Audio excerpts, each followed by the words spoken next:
ప్రభుత్వ అనుమతులు లేకుండా నడుస్తున్న ప్రైవేట్ పాఠశాలలపై చర్యలు తీసుకోవాలని డిమాండ్ చేస్తూ కరీంనగర్ డీఈఓ కార్యాలయం ముందు ఎస్ఎఫ్ఐ ఆధ్వర్యంలో ధర్నా నిర్వహించారు.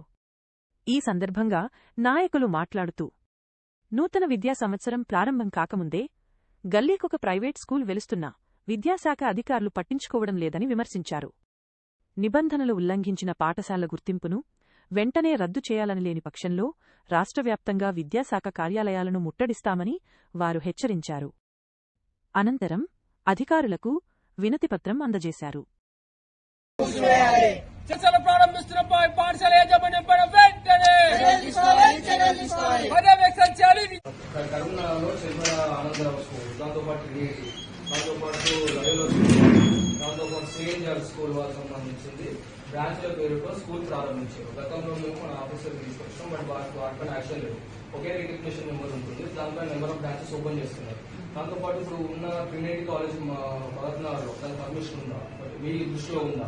ఇంకోటి యూనివర్సల్ స్కూల్ అని చెప్పేసి బొమ్మకల్లో పెట్టారు. అదే మీ దగ్గర నోటీస్ ఉందా? సీరియస్ చర్యలు తీసుకోవాలి. ఆల్రెడీ దీని పైన ప్రాసెస్ ఉంది. జనరల్ ఇన్స్ట్రక్షన్స్ కూడా ఇస్తున్నాము. వితౌట్ రికగ్నిషన్ ఎక్కడ కూడా స్కూల్స్ రన్ కావడానికి లేదు.